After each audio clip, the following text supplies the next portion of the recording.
नमस्कार, आप देख रहे हैं नैतिक भारत न्यूज, वो मंच जहां जनहित, सच्चाई और सवालों को सबसे पहले जगह मिलती है। मैं हूं साक्षी और अब शुरुआत करते हैं इस वक्त की सबसे बड़ी और अहम खबरों के साथ। मालदा तुदबारी में भयानक आग, कृष्णा देवनाथ का घर जलकर खाक, परिवार का सब कुछ राख, बूढ़ी महिला को बचाया। पश्चिम बंगाल के मालदा जिले के old Malda municipality ward number 4 तुदबारी इलाके में गुरुवार शाम करीब 6 बजे कृष्णा देवनाथ के घर में अचानक भीषण आग लग गई। आग इतनी तेजी से फैली कि देखते ही देखते पूरा घर जलकर राख हो गया।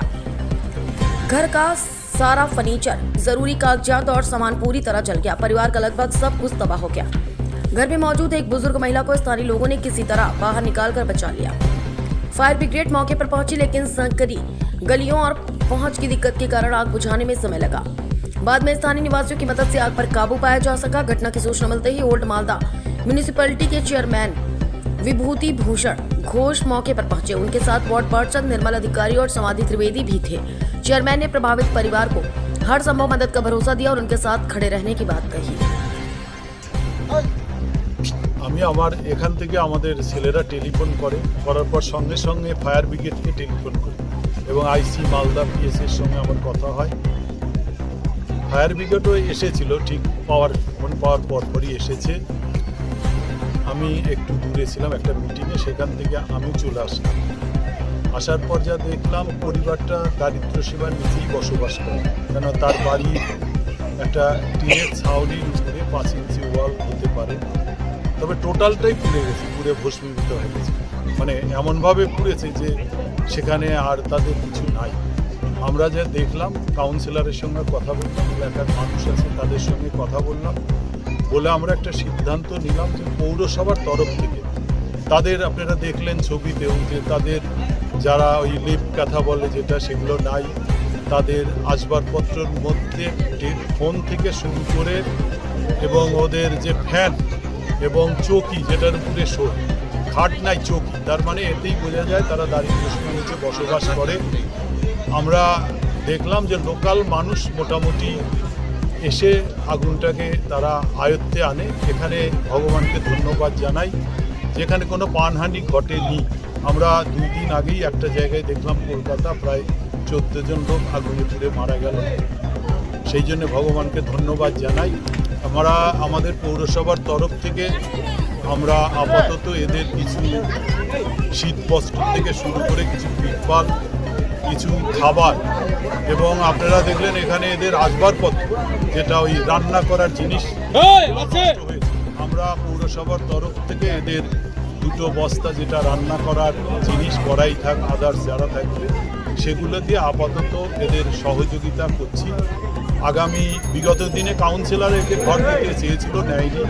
এরা যদি আমাদের হাউস ফর অলের ঘর নেয়, পশ্চিমবঙ্গের মাননীয় মুখ্যমন্ত্রী যে ঘর দিচ্ছেন, সেই ঘরটাও আমাদের 31 এই মার্চের মধ্যে আমাদের একটা কোটা আছে, হবে কিছু মানুষ পাবে, সেই ঘরকেও তাদের সহযোগিতা করব। এবং পুরাতন মালদা পৌরসভা, এই এলাকার মানুষ এবং কাউন্সিলর যেভাবে তাদের পাশে আছে এবং তাদের যে কোনো সমস্যা এবং যে কোনো ব্যাপারে আমরা তাদের পাশে আছি এবং তাদের পূর্ণ সহযোগিতা আশ্বাস আমরা দিচ্ছি।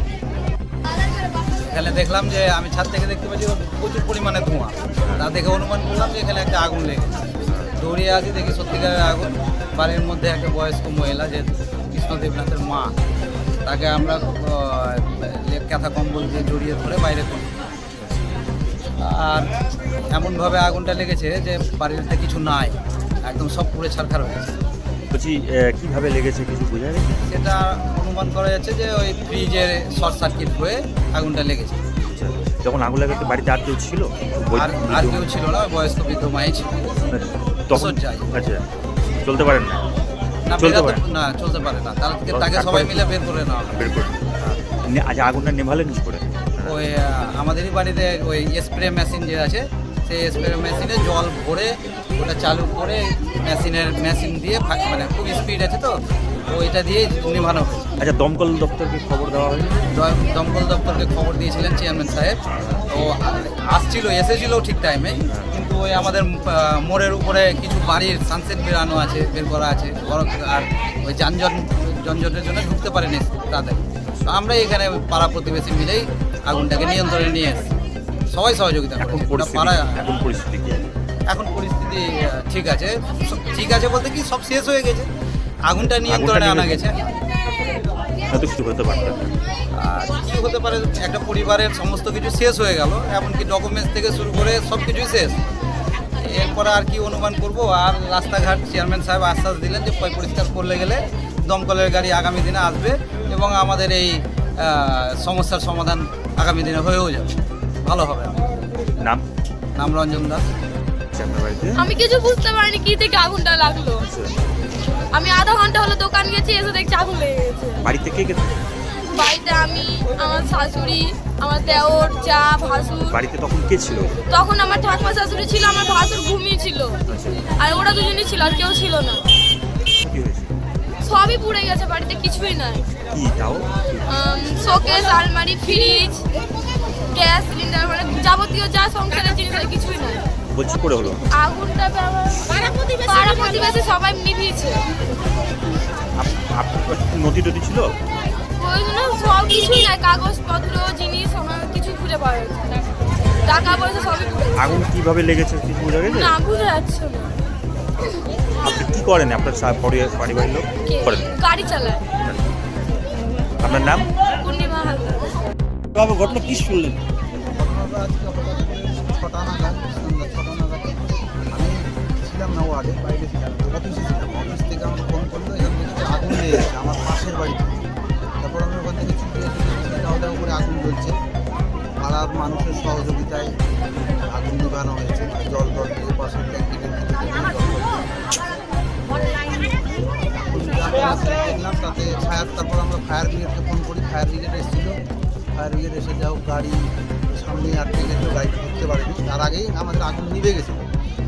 তারপর চেয়ারম্যান সাহেব এসেছে, চেয়ারম্যান সাহেবকে ফোন করা হয়েছিল, এখান থেকে চেয়ারম্যান সাহেব সাথে সাথে ছুটে এসেছে। পরিবারে কি পরিবারের ক্ষয়ক্ষতি বলতে কিছুই নাই, মানে দুটো ঘর ছিল, দুটো ঘরই আগুন পুড়ে ভস্মীভূত হয়ে গেছে। মানে ওদের এখন নিজের পরনের কাপড় ছাড়া বাকি আর কোনো কিছুই নেই, টাকা পয়সা, চাল ডাল যা ছিল আগুন লাগাতে হলো? লাগার কারণ আমরা সঠিকভাবে বুঝতেই পারিনি। অনেকেই বলছে বা আমাদের ধারণা যে শর্ট সার্কিট থেকে হয়েছে, মানে ফ্রিজ ছিল বাড়িতে, সেই সময় কেউ ছিল না বাড়িতে, ফ্রিজ থেকে শর্ট সার্কিট হয়ে আগুন লেগেছে। আমার নাম নির্মল অধিকারী। করে দেওয়া হচ্ছে। বলছি কি বুঝা ওই ঘরে বুঝলি ফ্যান ট্যান গুলো পুড়ে গেছে। পৌরসভা থেকে আমরা শোনো, সবচেয়ে তোমাদের প্রাণ বেঁচেছে, জীবন যখন বেঁচেছে এইটাই সবচেয়ে ধরো। এই যে দেখলে না কলকাতাতে 17 না 16 জন, আমাদের সেই প্রাণটা ভগবান বাঁচিয়েছে। বেঁচে থাকলে সবকিছু জল দিয়ে পারছি না আমাদের, লাস্টে বালু নিয়ে আসলাম, ভিডিও বালুতে তারপরে মারছি।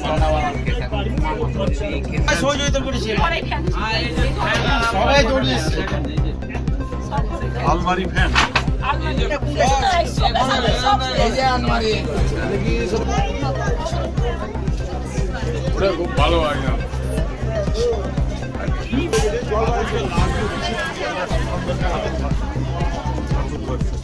কেউ বলছে ফ্রিজ।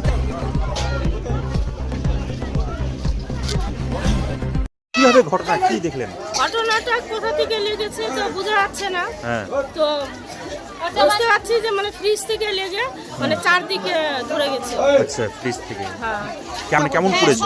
আর সব পুড়ে একদম সব গলে গেছে, সব কাগজপত্র, টাকা পয়সা সব কেমন আগুন? আগুন লেগেছে। তারপর পাড়া প্রতিবেশী সবাই আগুন জল দিয়ে দেওয়া হয়নি? হ্যাঁ, খবর দেওয়া হয়েছিল, কিন্তু ওরা এখন আসেনি, ওখানে আটকে পড়েছিল সামনে।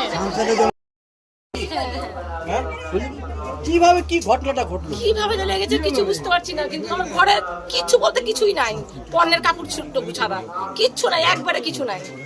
কালকে যে পরবো কি সেটুকুটাও নাই, কালকে যে খাবো কি সেটুকুটাও নাই, কিচ্ছু নাই। কটা ঘরে? এই 2 ঘরটাই শেষ, পুরোটাই শেষ। আমার নাম কিভাবে লাগলো?